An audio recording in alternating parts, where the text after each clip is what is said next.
Assalamualaikum warahmatullahi wabarakatuh. Yang saya hormati Bapak, Ibu dosen, serta teman-teman saya yang saya sayangi dan saya banggakan.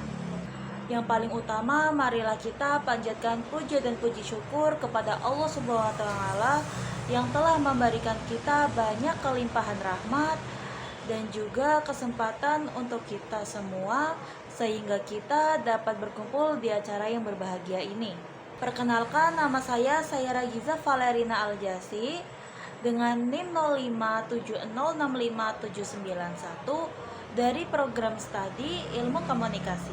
Coba kita lihat, pasti di sekeliling kita ada benda yang berukuran kecil dengan akses yang sangat luas. Dan kita tidak pernah jauh dari benda tersebut. Yaps, betul, itu adalah handphone atau smartphone. Di dalam handphone itu ada dunia maya yang sering kita sebut sebagai media sosial, seperti TikTok, YouTube, Twitter, dan juga Instagram, dan juga masih banyak lagi yang lainnya. Media sosial ini juga sudah sangat melekat di kehidupan kita sehari-hari, apalagi kita yang sebagai seorang mahasiswa. Media sosial ini juga menjadi platform untuk kita belajar, berorganisasi, dan juga bisa mengisi waktu luang kita untuk mencari hiburan. Media sosial menyajikan banyak koneksi global, informasi instan, dan peluang yang tanpa ada batasnya. Namun, semua itu ada sesuatu di balik layar yang bercahaya. Ada bayangan yang perlahan muncul di diri kita, yang semuanya itu pasti kita tahu. Yaps, betul. Adanya cyberbullying, munculnya rasa insecure, bahkan munculnya rasa kecemasan yang berlebihan. Oh iya, saya punya satu pertanyaan nih untuk kalian semua. Jika media sosial adalah sebuah pisau, apakah selama ini kita menggunakannya untuk memasak makanan bergizi dalam kurung bermanfaat, atau malah kita melukai diri kita sendiri dalam kurung bahaya? Dan jawabannya yaitu adalah di tangan kita sendiri. Coba kita bayangkan, kita semua ini sedang berdiri di garis batas antara manfaat yang luar biasa atau bahaya yang mengintai di media sosial. Malam ini kita akan bedah bersama dua sisi dari manfaat dan bahayanya media sosial ini, agar kita menjadi pengguna media sosial yang cerdas dan bijak. Yang seperti kita ketahui, media sosial bisa menjadi perpustakaan tanpa batas. Kita bisa belajar banyak hal dari media sosial, menguasai bahasa baru, dan juga bisa membuat kita menjadi lebih kreatif. Media sosial juga berfungsi untuk berinteraksi, walau dengan jarak yang jauh. Media sosial sangat dibutuhkan masyarakat, khususnya para remaja untuk berhubungan dengan keluarga seperti teman maupun rekan kerja secara tidak langsung. Nah, seperti yang saya sudah jelaskan untuk manfaatnya, media sosial ini juga ada dampak buruknya loh untuk kehidupan kita sehari-hari dan juga masih terjadi sampai sekarang. Yang pertama, kalian tahu nggak sih, kecanduan media sosial itu membuat kita menjadi malas bergerak. Contohnya, kalian pasti pernah scroll TikTok berjam-jam sampai ketiduran. Dan dampaknya itu akan menyebabkan kita menjadi mager.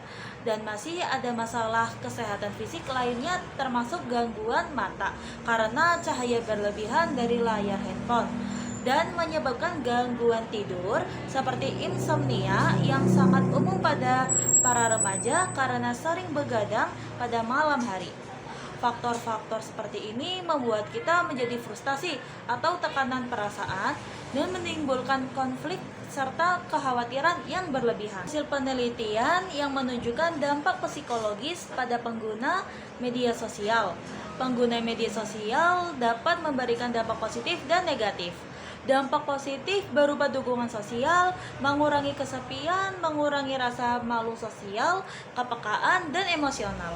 Sedangkan dampak negatif terjadi jika terdapat informasi berlebihan yang dapat menyebabkan penularan emosi, sehingga pengguna media sosial mengalami peningkatan efek psikologis, seperti mengontrol diri terhadap penggunaan jejaring sosial. Pilihan ada di tangan kita sebagai pengguna media sosial.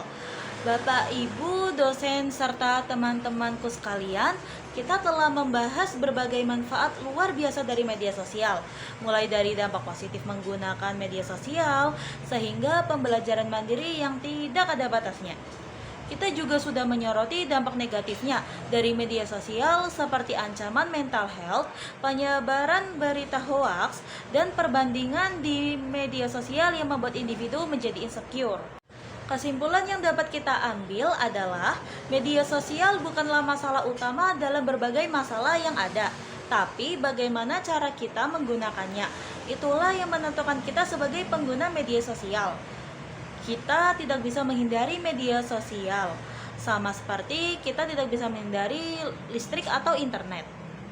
Yang bisa kita lakukan adalah mengendalikan diri kita sendiri saat menggunakan media sosial. Akhir kata, bukan media sosial yang harus kita takuti, melainkan kurangnya kontrol diri kita sendiri. Tantangan kita hari ini adalah menyeimbangkan layar dengan kehidupan nyata.